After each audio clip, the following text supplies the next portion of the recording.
Srilekha ji, all the artists I saw this film, it's a fantastic, all the actors are so good, and the film is also very good to request everybody to watch this in the theatre only. And the music is very good by Dinesh Arjuna. Dinesh Arjuna, all the songs are fantastic, and the last Imam Mukherjee, the best one. पहला काम सबसे अच्छा.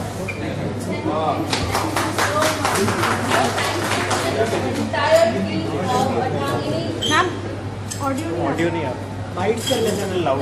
I'm so thankful to my team who has been standing beside me, so steady, so firm since so long, and believing in my characters, portraying them correctly, and believing in me.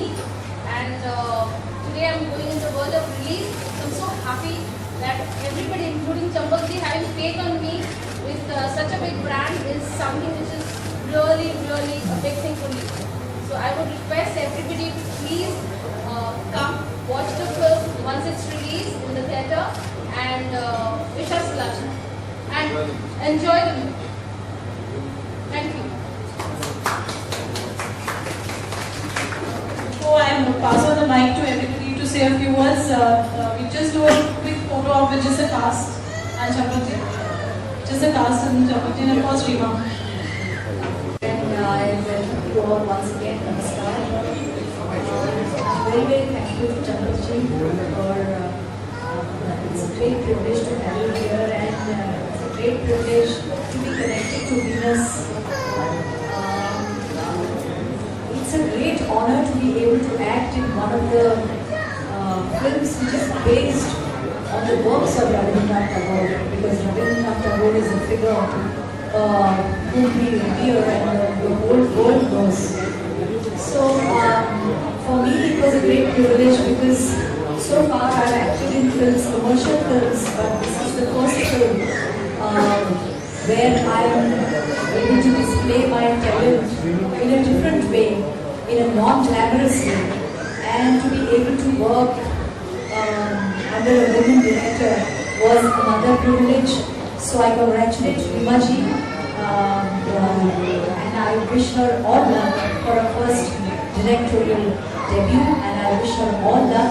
I think there's a good combo of different artists here who are known faces like Subodh ji, Srilekha ji, Subrot ji, Reema ji, who is absent today. So it was a good combo and great combination with a great woman director, and I wish her all the luck in the coming years, and thank you very much for listening to me. That this film is well received by the audience, because I think today the audience is prepared to appreciate all kinds of cinema. So I think it's coming, it's getting released at the right phase and at the right time.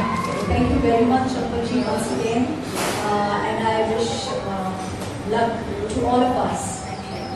Thank you so much. Thank you. Well, amidst all the known faces, probably I am the only one unknown here. I work in Bangla. I work in the film industry. So yes, I am new to this fraternity, and for this I duly thank Reema Mukherjee, who's eventually become more of a friend now.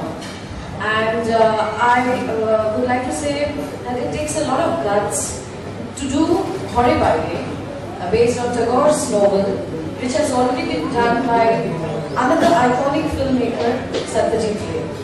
So first and foremost, that's a very unique combination, Tagore and Ray. Reema really had the guts to do it according to her perspective, her view, her take on it. And I'm glad that I'm part of it, and I've enjoyed the entire journey. And she's a very, she has shown a lot of perseverance. It was shot in 2009, so it's about to get released, and we all were keenly waiting for its release. So I thank all the wonderful actors who have been with me, Subodh, with whom I shared a crackling chemistry during the shoot, and he's become a very good friend. Subrata, I know him for long. He's a very good actor, very good friend, and Varsha ji, Rima ji, and everybody out there. Music is amazing. The entire cast and the crew, we worked really as a team and a family. It may sound cliche, but it's a fact. So I wish all the best to all of us. We have done it and we should be happy. Yes. First of all, thank you to Chandruji, and thanks to Rima for making me or casting me in this film. It's based on a well-known writer Tagore's novel. It is the epic story of Bengal. It is I think the bridge is between Maharashtra and Bengal. The film is. So there are a few Marathi actors and few Bengali actors who work together in this film. So it is like a bridge between Maharashtra and Bengal. So you can directly go to Bengal from this film, watching this film. और इस film को काम करते करते मैंने सुमरन के साथ कई बार काम किया, शैलिका के साथ कई बार काम किया, रीमा जी के साथ कई बार काम किया. There is another Rima in this film, Rima Lalu. So वो तो हमें बहुत ही चहेती एक्ट्रेस है. लेकिन इस फिल्म ने एक अच्छी कहानी के ऊपर काम करने का सौभाग्य दिया, एक अच्छे किरदार को निभाने का सौभाग्य दिया, एक अच्छे दोस्तों के साथ काम करने का सौभाग्य दिया कि 9 साल के बाद भी हमें ऐसा लग रहा है कि हम लोग कल तो मिले थे, ये 9 साल गए कहाँ. तो इतनी खुशी इस शूटिंग के दरमियान हमें मिली. हम जिस लोकेशन पे शूट कर रहे थे उसी लोकेशन पे हम लोग रह रहे थे. तो ऐसा लग रहा था कि हम लोग फैमिली और फ्रेंड के साथ किसी टूर पे आए हैं और हम लोग एंजॉय कर रहे थे टूर.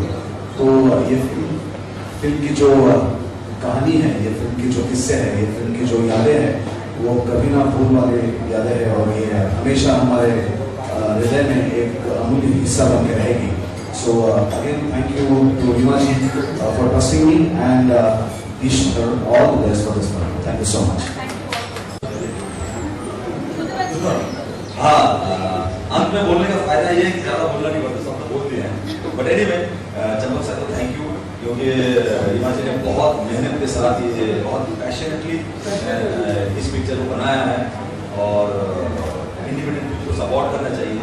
और अभी हमारे सामने एग्जाम्पल है कि सैराट पिक्चर जो 65 करोड़ क्रॉस कर चुकी है, आने वाले से हो सकता है कि 75-80 पे चले जाएँ. तो हमें अभी देखना पड़ेगा कि इसका बात तो है, साथ में कंटेंट का भी बहुत है. तो आई होप कि सबको पहले से सभी को पता है कि शायद दोबारा सोचेंगे और कंटेंट या स्क्रिप्ट को ज़्यादा काम करेंगे या स्क्रिप्ट राइटर को बहुत ज़्यादा और महत्व मिलेगा. और हम लोग एक जो रविंद्रनाथ टैगोर मतलब उनके बारे में क्या कहें, नाम नहीं बेहतर है. पर बात यह है कि वो कहानी को दोबारा नए ढंग से पेश करने का जो साहस रीमा जी ने दिखाई, मुझे लगता है ये काबिल तारीफ है. सो मैं तो यही कहूँगा कि ऐसे आप लोग इंडिपेंडेंट फिल्मों को सपोर्ट कीजिए, जैसे टीना ने किया, चंपक सर ने किया, और हमने पूरी कोशिश की पूरी टीम ने, वर्षा जी, सुलेखा, सुबोध, रीमा लालू जी और टीना जी ने बहुत अच्छा मतलब म्यूजिक दिया है. सर ने दीपक सैनी साहब ने बहुत अच्छे लिरिक्स लिखे हैं.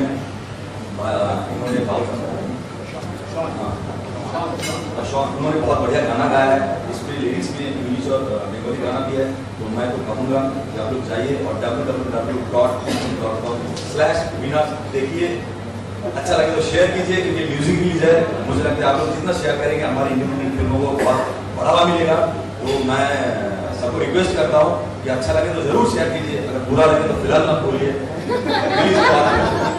तो हम लोग ऐसे आप लोग आगे देने की कोशिश करेंगे, क्योंकि अगर आप लोग हमें सपोर्ट करेंगे तो ऐसे इंडिपेंडेंट फिल्म बनाने वाले जो जितने सारे बहुत सारे लोग बम्बई शहर में बड़ी फिल्में नहीं बना, तो जो कंटेंट के ऊपर काम कर रहा है उनको ताकत मिलेगी और ऐसे एक्सपेरिमेंट करते रहेंगे तो और 4, 6, 10 सैराट हम लोग बना पाएंगे.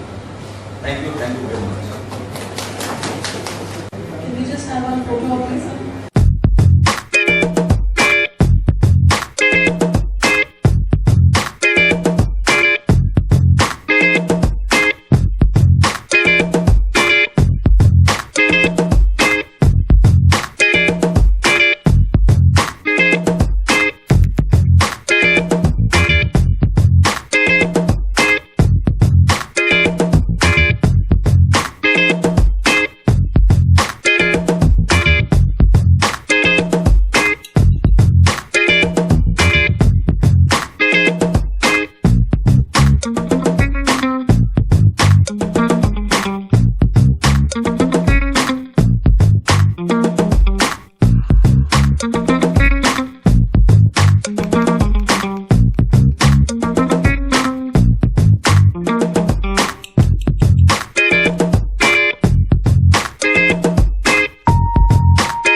Come again with the question, please.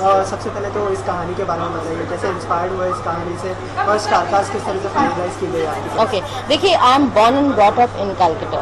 I have the seed of Bengali culture.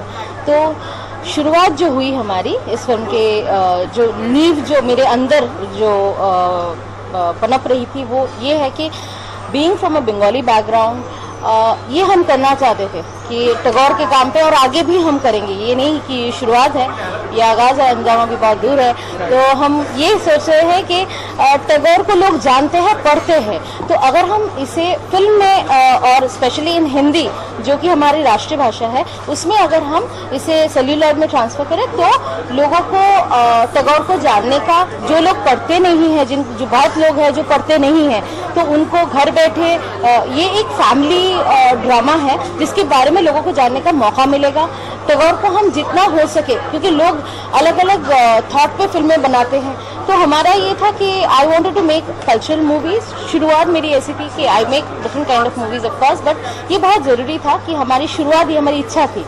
और नेट पे भी हमने हमारे वेबसाइट में भी है कि क्यों मैंने शुरू की. मैं तब 6 साल की थी जब मैं अपने पापा के दोस्त के घर पे गई थी और वहाँ पे एक टूटे फूटे मकान है और थोड़ी सी बिजली, मतलब बिजली है नहीं है, उसमें मैंने एक फ़ोटो देखा. पहली बार मेरे जो रविन्द्रनाथ टैगोर के साथ मेरी परिचय थी, तो वो उन्होंने my father's friend he said that is Rabindranath Thakur. So from that day I knew that Rabindranath is God. So, and it is true for so many people, and that is the reason Shanti Niketan is formed. और इस वजह से of course this is the beginning of it. और इस film के star cast किस तरह से फाइनलाइज की गई? देखिए, हमने बहुत मनन करने के बाद जो स्टारकास्ट हमने फाइनलाइज किए थे वो बहुत सोच विचार के साथ, क्योंकि ये जो बिमला का किरदार है जो मेरा मेन प्रोटैगनिस्ट थी, वो 6 साल से शादीशुदा जिंदगी, खुशहाल शादीशुदा जिंदगी जी रही थी.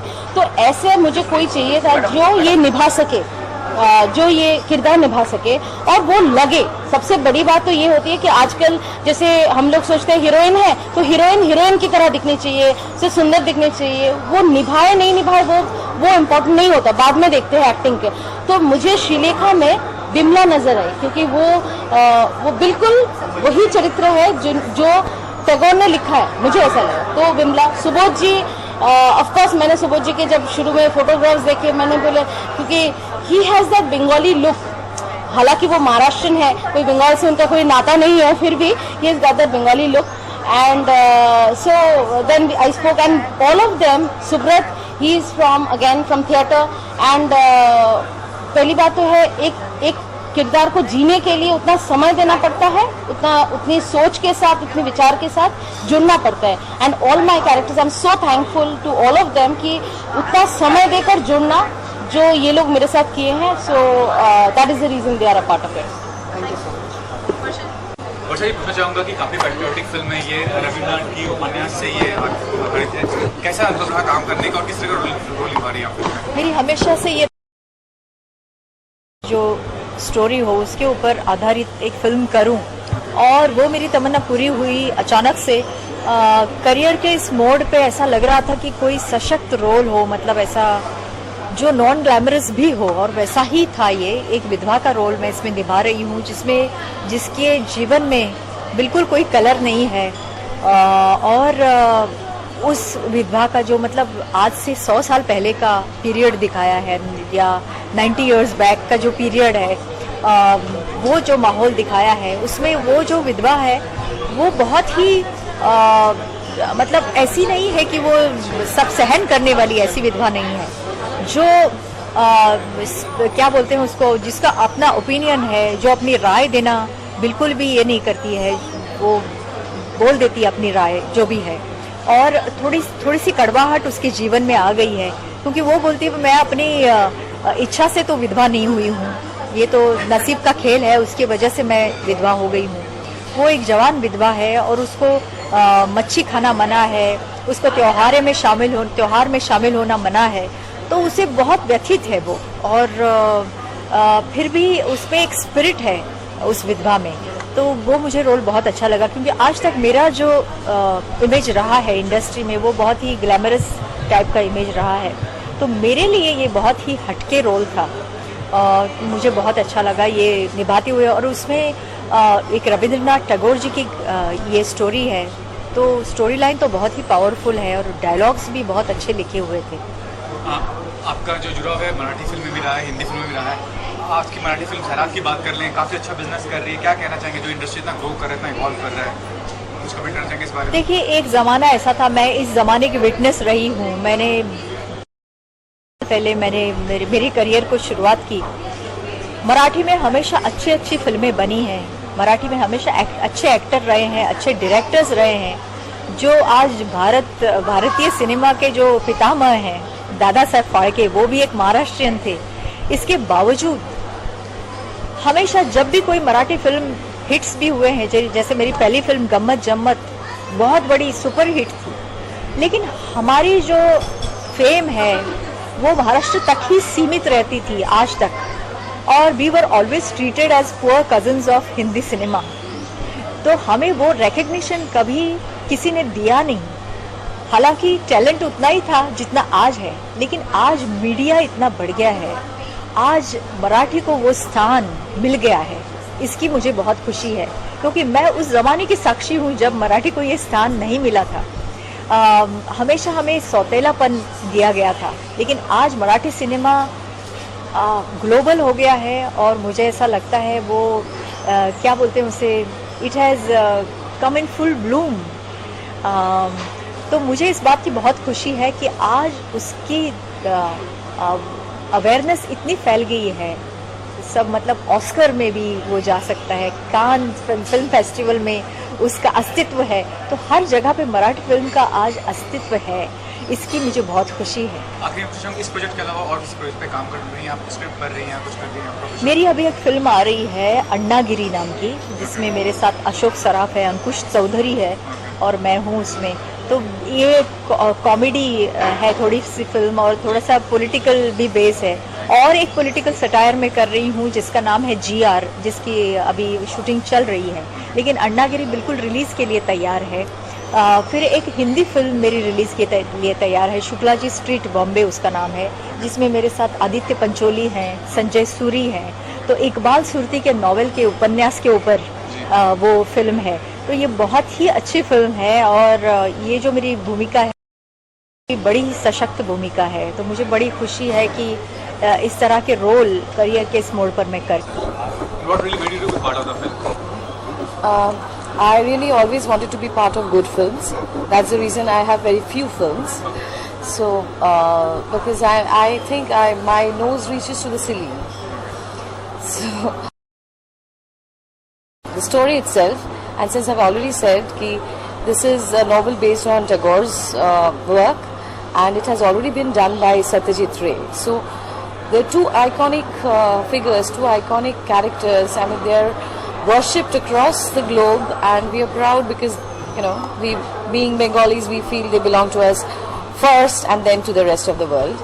So it was a challenge for me, of course, because I'm going to redo a classic, and well, there would be comparisons, there would be criticism, a lot of stuff, but I was open about it. मुझे ये लगा कि ठीक है, मैं ये challenge ले सकती हूँ, and let me see how much I can put into my effort and what the results would be.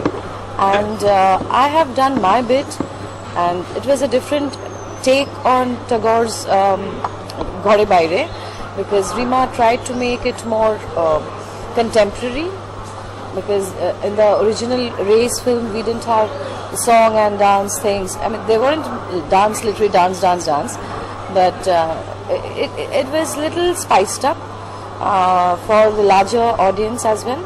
So I guess we had a different touch or a different take on Ghore Baire, and Tagore would have been happy seeing the film.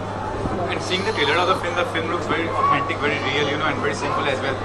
So it would have been easy to picturize the film, shoot the film. What was the challenge in picturizing the film as such?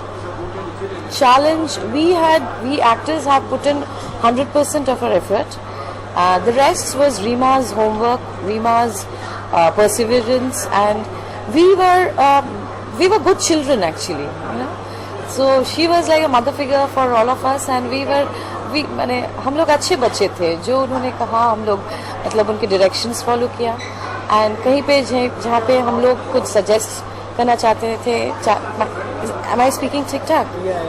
So वहाँ पे रीमा ने हम लोग का बात सुनी, and it was really lovely working with.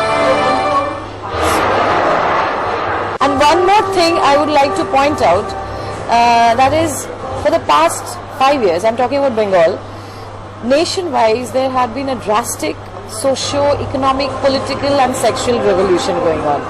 This internet thing has actually entered into our bedroom, into our privacy, into our bathroom even. So now the world is in a state of flux, and we Indians, India is still being considered as a developing nation. So the change is more rapid in our country. So the controversies, the confusions that today we face, Tagore has written about it way back. Ghore Baire is actually, you know, ghar mein ya bahar mein. So the threshold plays a very important part in the novel as well as in the film.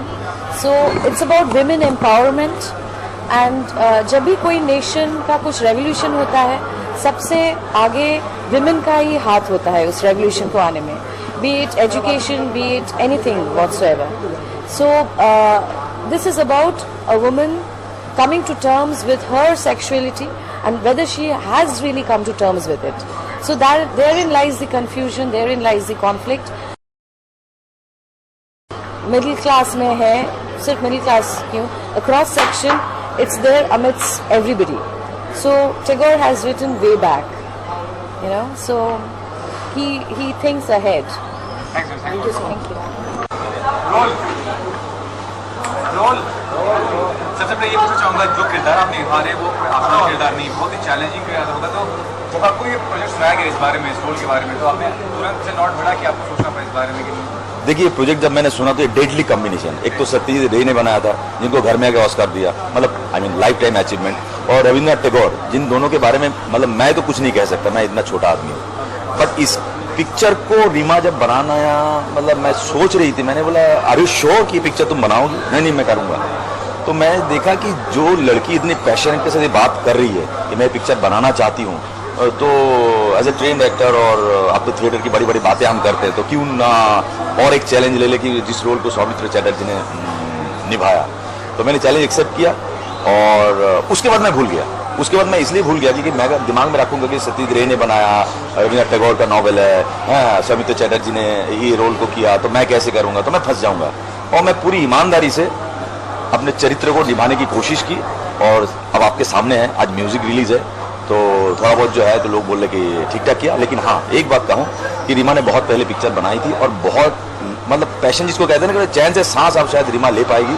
तो इसलिए kudos to Reema Mukherjee and kudos to the whole team, क्योंकि अभी तक ये team इकट्ठे हैं, और I am very very thankful कि Reema Lagoo ji, Reema Mukherjee as a director, Varsha Usgaonkar, Shrilekha, Subodh Bhave और बहुत मनोज मित्रा जी।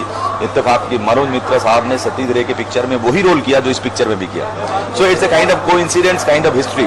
सो I am very very thankful, I am gratitude to Venus mister Champak sir, जिन्होंने अपना बैंड रीमा जी को दिया। So it's a great thing, great evening. So मैं यही कहूँगा कि आज म्यूजिक रिलीज है, इस म्यूजिक को डायरेक्ट किया हमारा दिनेश अर्जुना जी, बहुत ही बेहतरीन म्यूजिक दिया उन्होंने। गाना गाया, बहुत सारे लोग और हैं, सैफी साहब और डॉक्टर दीपक ने इसका लिरिक्स किया।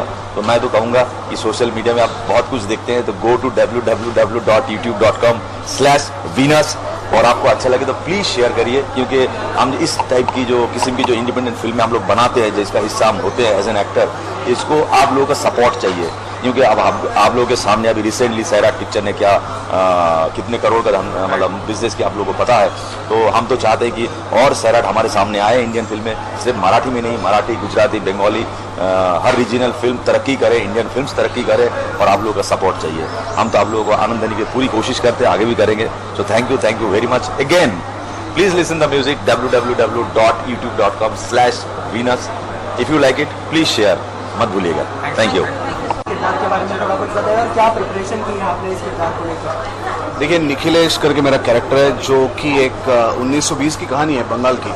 तो उस समय में जो जमींदार हुआ करते थे बंगाल में, तो वैसे एक जमींदार है कि जो बहुत ही साफ सुथरा है. ठीक ढंग से कहा जाए तो आज के तारीख का मतलब उस तारीख का राम है कि जो एक पत्नी में, एक वचन में, एक शब्द में बिलीव करता है. और उसके फैमिली के ऊपर, उसके गांव वालों के ऊपर, उसके किसानों के ऊपर, मतलब हर एक के ऊपर बहुत ही प्यार करने वाला, अपनी दोनों भाभियों के ऊपर उनको बहन मानने वाला, अपने बीवी के ऊपर बेहया मोहब्बत करने वाला और अपने दोस्त पे भी बहुत सारा प्यार करने वाला ऐसा एक इंसान है कि जो एक अच्छा इंसान का एक उदाहरण है, एक एग्जाम्पल है. तो बिलीव करता है कि स्त्री पुरुष एक जैसे हो, एक समान काम करे. तो उसी के कारण अपने बीवी को वो इंग्लिश सीखने के लिए मजबूर करता है, उसको म्यूज़िक सीखने के लिए मजबूर करता है, बेहया मोहब्बत उससे करता है. और 1920 का ये समय है कि जिस वक्त औरतें ज़्यादा बाहर आती नहीं थी, घर पे रहा करती थी, तब ये जाके अपने बीवी को कहता है कि आप बाहर जाके कुछ कीजिए, इस दुनिया को देखिए, बहुत नज़दीक से देखिए. फिर जो उसके लाइफ में बीवी बाहर जाने के बाद जो होता है वो तो अनहोनी है कि जो उसके लाइफ में होता है, लेकिन बहुत ही ईमानदार, बहुत ही प्यार करने वाला. It's very lovable character. और मुझे लगता है कि इस फिल्म के दौरान मुझे लाइफ में पहली बार इतना अच्छा इंसान पर्दे के ऊपर करने का मौका मिला और बहुत सारे रोमांटिक गाने भी करने का मौका मिला. कितना चैलेंजिंग रहा ये किरदार आपके लिए? चैलेंजिंग इसलिए था क्योंकि ये सब भाषा जो थी उसमें से बहुत सारे, हालांकि ये तो हिंदी और बंगाली थी, लेकिन बहुत सारे शब्द मुझे बंगाली में बोलने थे कि जिसका प्रोनाउंसिएशन बहुत अच्छी तरीके से आना बहुत ज़रूरी था. तो रीमा जी ने और श्रीलेखा ने, सुब्रत ने, मनोज जी ने मुझे बहुत मदद की क्योंकि मैं तो महाराष्ट्र हूँ, तो मेरा बंगाली तो इतना अच्छा है नहीं, तो मेरे लिए तो अजनबी लैंग्वेज है. तो उन्होंने बहुत सारे प्रोनाउंसिएशन ठीक करने के लिए मुझे मदद की, बहुत सारे बंगाली तौर तरीके मुझे सिखाए कि जो मेरे कैरेक्टर के लिए मुझे मतलब वो कैरेक्टर के लिए मुझे जानना बहुत ज़रूरी था और मैं उसको कर पाया. Thank you so much. आज म्यूजिक लॉन्च और फिर से वीनस का एक नया फॉर्मेट है. देखिए, बहुत सबसे पहले मैंने फिल्म देखी है, एक्चुअली पूरी फिल्म देखी है. मुझे रीमा जी ने फिल्म देखने के लिए इन्वाइट किया था. पिक्चर इतनी खूबसूरत बनी है, रविन्द्रनाथ टैगोर का सब्जेक्ट है, मतलब उनके बेस के ऊपर है. तो जितने भी इसमें आर्टिस्ट हैं, चाहे वो सुबोध भावे हो या अपना सुब्रत दत्ता हो या अपने श्रीलेखा मित्रा, वर्षा उसगांव, जितने भी आर्टिस्ट हैं, इतना खूबसूरत काम किया उन्होंने कि हर फ्रेम में मतलब रिलेशन के ऊपर ये फिल्म बेस है. तो और उसके साथ म्यूज़िक, उसके साथ 6-7 गाने हैं जो स्टोरी के साथ चलते रहते हैं. तो पूरी पिक्चर एक्चुअली बहुत एक परफेक्ट आर्ट, मतलब एक बहुत ही कमाल का सब्जेक्ट लेके एक अच्छी फिल्म बनी है. तो अब हम ये चाहते हैं कि भाई ज़्यादा से ज़्यादा लोग इस फिल्म को देखें, अप्रिशिएट करें, क्योंकि इस टाइप का जो सिनेमा होता है वो कमर्शियल नहीं होता कि भाई हीरो हीरोइन आए, नाचे गाए, चले गए, गाना आया, मजाक हो गया, ऐसा नहीं. एक सब्जेक्ट है जो समझना है, जो बहुत माइंड को कूल करके हमें ये फिल्म देखनी है, तो वो फिल्म आपको बहुत अच्छी लगेगी. तो कहीं ना कहीं रविन्द्रनाथ टैगोर की स्टोरी आपको प्रभावित कर गई? डेफिनेटली बहुत अच्छा लगा मुझे जिस तरह से, और जिस तरह से रीमा जी ने डायरेक्ट की फिल्म, तो उनको सारे मार्क्स उन्हीं को जाते हैं, चाहे वो म्यूज़िक हो, चाहे आर्टिस्टों से काम कराना हो, चाहे म्यूज़िक लेना हो, लिरिक्स लिखना हो. इतनी मेहनत से काम किया. इनकी पहली फिल्म है, मैं तो हिट्स अप टू हर की. I think so she is best. अगर इन्हें और कमर्शियल सिनेमा में भी काम करने को मिलेगा तो वो करेंगे काम. म्यूज़िक के बारे में क्या कहना चाहेंगे? कहीं वीनस म्यूज़िक के नाम से बहुत फेमस है, तो इस फिल्म की म्यूज़िक देखिए, म्यूज़िक बहुत मेलोडी म्यूज़िक है. इसमें कोई नाच गाने वाला, कोई उठापटक गाना नहीं है. इसमें कविता जी का गाना है, सुखेंद्र का गाना है, तो हर सिंगर का गाना है और मतलब मेलोडी है. जो ऐसा गाना नहीं कि भाई आपने आज सुना और फिर वो फास्ट फूड की तरह नहीं गाना, लेकिन ये गाने बहुत ही मतलब आप सुनेंगे तो आपको लगेगा एक सूथिंग मेलोडी है, अच्छी लिरिक्स हैं, अच्छी मेलोडी है जो आदमी गा भी सकता है. Thank you. मूवी आज म्यूज़िक लॉन्च है और म्यूज़िक और लिरिक्स का एक कॉम्बिनेशन होता है, बिकॉज इसके बिना मूवी अधूरी रह जाती है. तो कितने एक्साइटेड है और क्या कहना चाहेंगे? मैं म्यूज़िक डायरेक्टर दिनेश अर्जुना हूँ. ये जो फिल्म है ये रविन्द्रनाथ टैगोर के नॉवल पर आधारित है और रीमा जी ने यानी कलकत्ता से उन्होंने काफ़ी म्यूज़िक डायरेक्टर से वो लोग मिले, उसके बाद मेरी मुलाकात हुई, मुझे और किसी ने भेजा और उन्होंने मुझे सुना और सुन के उन्होंने अप्रिशिएट किया, ये मेरे लिए बड़ी बात। और मैं उनके कसौटी में खरा उतरा। सुखविंदर साहब ने 2 गाने गाए, बहुत ही लाजवाब, उन्होंने बहुत इन्वॉल्व होकर गाने गाए। हरिहरन साहब ने गाने गाए, कविता जी है, वसुंधरा दास जी है, बहुत अच्छी तरह से उन्होंने, सब लोगों ने बहुत कोऑपरेट किया। और मैं यही चाहूँगा कि गाने हमने आज भी गाने बनते हैं, लेकिन हमने ये सोचा कि हमारे गाने बहुत जहन में रहना चाहिए लोगों के, वो मेलोडी वो जो होना चाहिए, वो जो कशिश होना चाहिए, जो दिल को छूने वाली बात होना चाहिए सुरों की, वो हमने कोशिश की। पर आज की डेट में जैसे गाने चलते वो पार्टी टाइप के गाने चलते, तो कहीं ना कहीं आपको ऐसा नहीं लगता कि मैंने जो सुनती, क्योंकि बच्चे उस तरीके के गाने नहीं सुनते? बात सही है आपकी, लेकिन होता क्या है कि सब्जेक्ट के हिसाब से हमको गाने बनाने पड़ते हैं। लेकिन हमने कोशिश की, हमारा इंग्लिश गाना है इसमें, उसको भी हमने वेस्टर्न और इंडियन मिक्स रखा है। सूफियाना भी हमने थोड़ा सा यूज़ किया है कि थोड़ा सा आज का रिदम हो, और सूफी मतलब हाई पिच के गाने हैं तो बच्चे भी पसंद करेंगे, ये मेरा दिल बोलता है। आप क्या कहना चाहेंगे? जी, एक तो सबसे पहले कि this has been a very persistent and a very positive effort by Reema ji, and Dinesh ji ने मुझे, I was given the chance, thankful to him. देखिए, आपने भी एक क्वेश्चन किया कि जो आज के जो गाने चल रहे हैं, आज की जो फिल्में चल रही हैं, इफ़ यू देखिए, आप लोग यहाँ पर हैं, सब लोग एक तरह से नहीं है, आपके थॉट्स, आपके लाइकिंग, यहाँ पर जो लोग हैं उनके भी अलग हैं। तो India is a vast country. यहाँ पर क्या होता है कि जो गाने हमने अभी किए, जो शब्द लिखे, वो मार्मिक है, वो फिलॉसफी से जुड़े हैं, वो टैगोर साहब की थिंकिंग से जुड़े हैं। बट इसकी भी चाहने वाले इस दुनिया में बहुत लोग हैं मैडम। It's only कि we should reach the right audience and the right people, and I'm very sure the words, the song, the lyrics will definitely go through the hearts. I'm very sure about it. आप लोगों को सबको पसंद आएगा, बच्चों को पसंद आएगा, बड़ों को पसंद आएगा, बूढ़ों को पसंद आएगा। ये फिल्म है रविंद्रनाथ टैगोर की नॉवल पे आधारित है, तो इस तरह की ऐसी फिल्म में गाने आप भी गाए होंगे, ऐसी गाना कोई गाई, कैसा एक्सपीरियंस होता है? ये जो फिल्म है अर्धांगिनी हिंदी में, ये रविन्द्रनाथ टैगोर का जो घरे बायरे बंगाली फिल्म कहानी के ऊपर बेस है। बहुत ही बढ़िया कहानी, और रीमा जी ने बहुत अच्छा से डायरेक्ट किया है। मैंने इसका बांग्ला वर्जन गाया, मुझे बहुत खुशी है, बहुत ही बढ़िया। 2-3 गाना मैंने गाया, 3 गाना गाया उसमें, और कहानी जो इतना अच्छा है, मतलब इंटरेस्टिंग है, सोचने वाली बात है, और बहुत अच्छे से लिखा। म्यूजिक और सॉन्ग से कितना इम्पोर्टेंट होता है फिल्म के सक्सेस के लिए, गाने का संगीत का? म्यूज़िक तो बहुत इम्पोर्टेंट है हमेशा, और दिनेश जी ने बहुत अच्छा म्यूज़िक दिया, गज़लनुमा कुछ गाना उन्होंने बनाया, बहुत बढ़िया।